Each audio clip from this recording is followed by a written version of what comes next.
Do I consider a sanctuary life a life worth living? Well, as a sanctuary keeper, as a sanctuary director, I certainly feel my life is worth living because of the sanctuary. In fact, it's because of our sanctuary for chickens that I moved our whole operation from outside Washington, D.C. in 1998 down here to the lower eastern shore of Virginia. It's the entire reason why our organizational headquarters is located here in rural Virginia. If it wasn't for the sanctuary, and I was running United Poultry Concerns without the sanctuary, I would be up in Washington, D.C. or somewhere in the suburbs of Washington or maybe Baltimore. But I wouldn't have chosen to come down here and just live down here, although there are nice things down here, but I wouldn't choose to just live down here by myself and run United Poultry Concerns if it wasn't for the sanctuary. But because it is for the sanctuary, I have found that my life down here has been very satisfying and rewarding for the most part, and certainly the chickens themselves are a very big reason for that, because when I sit at the computer most of the day, I have the satisfaction and the pleasure of hearing our roosters crow, of hearing our hens outside enjoying themselves, and being in the company of birds who are, when they're happy, they're cheerful and they're vocal.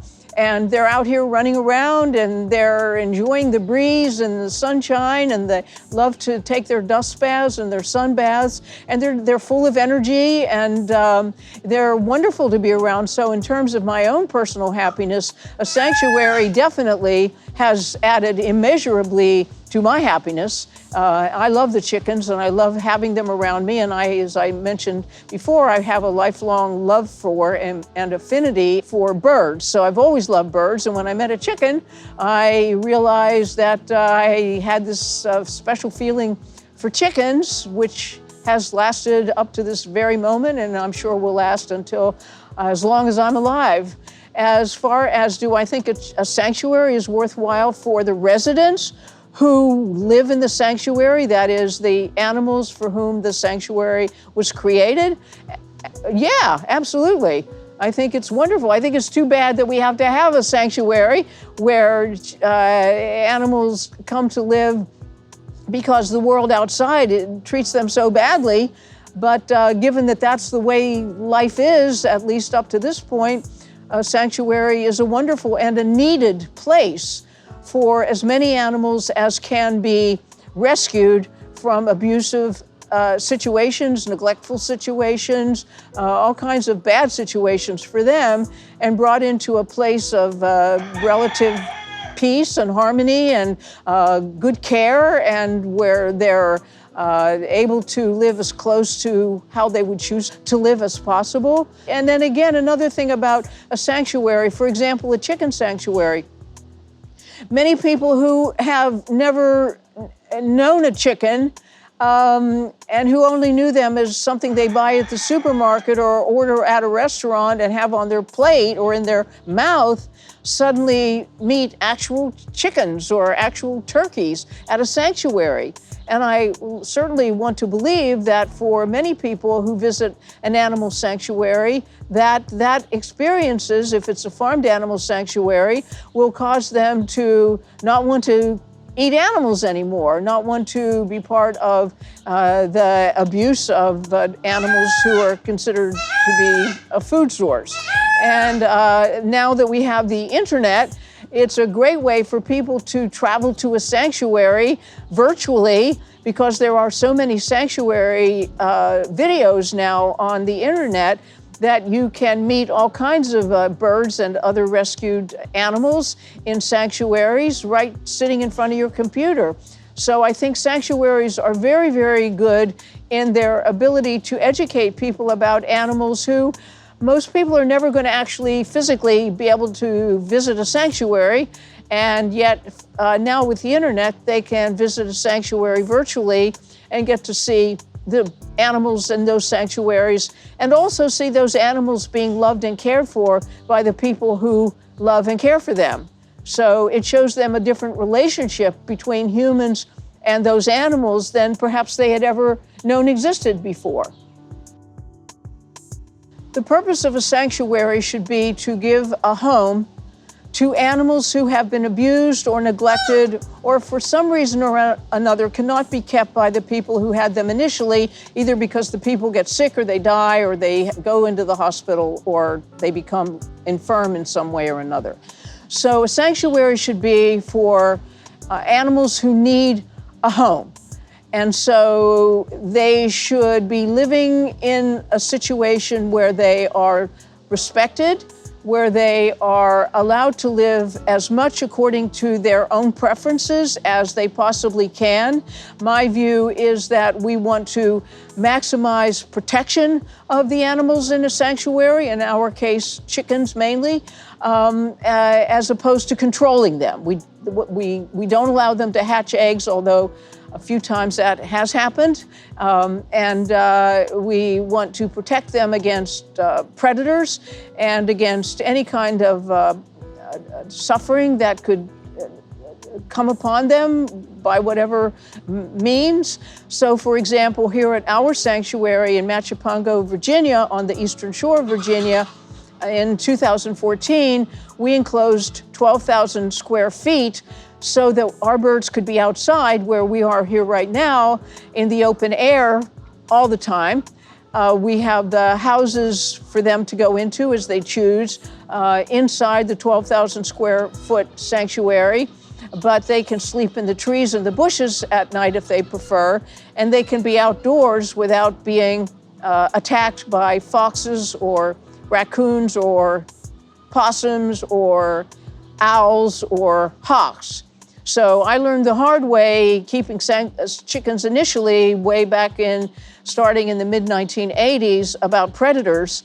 And so I've always been very scrupulous about making sure that there was always someone on the property, usually me, but a sanctuary helper or two, so that the chickens always had somebody here in case there was a sudden ruckus that they all were clamoring and upset about a predator. So we never want the chickens to be at the mercy of a non-human predator any more than we want them to be at the mercy of a human predator.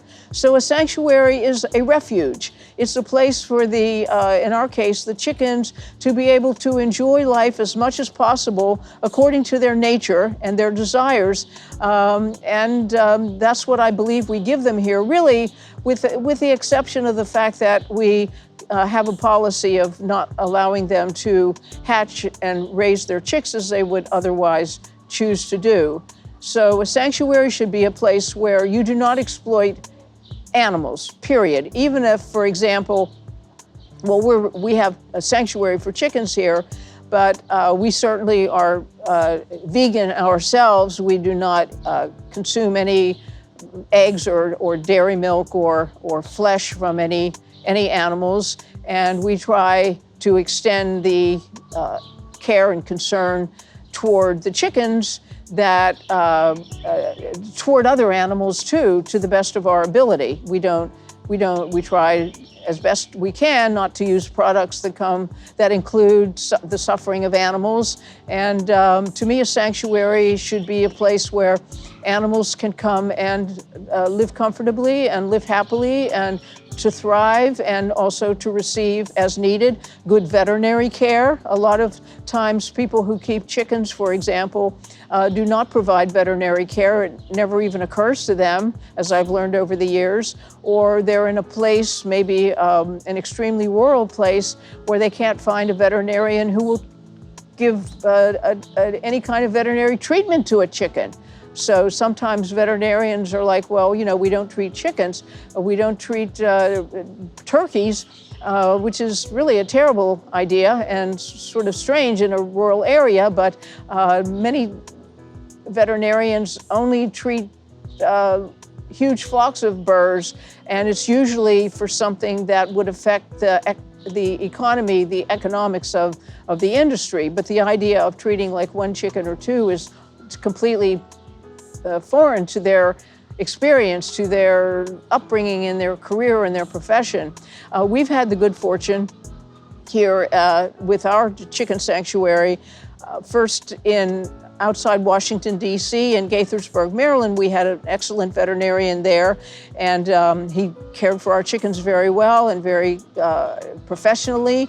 And then in 1998, when we moved down here to Machipongo, Virginia, well, when I first went up to the Eastern Shore Veterinary Hospital, and I met one of the two people who ran and owned the hospital, he was pretty dismissive about the idea of taking care of chickens, of treating chickens. He said, well, we don't do that here. We only do dogs and cats. And I said, well, yeah, I said, but we're going to move down here. We have a number of chickens, and we've had very good veterinary care up in outside Washington, D.C., and we expect to have the same excellent veterinary care here where we're going to live here on the Eastern Shore of Virginia. And so I kind of emphasized the fact that, you know, we are good paying clients. We pay for our chickens to have the best possible veterinary care. And then it turned out that his partner, who happened to be his wife, she said, well, I have never treated a chicken before, but I would like to learn about them, and I'd be very happy to care for your chickens. And she turned out to be great. Dr. Paula Cameron has been taking care of our chickens ever since. And she really learned about chickens. She likes chickens very much. And our peacock frankincense once became very ill. He's been with us since the year 2000. And one time he became very ill. And we took him up there, and Paula Cameron thought he wasn't going to recover because he seemed like he was dying.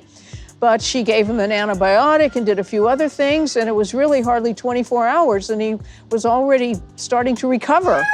Yeah, there you go.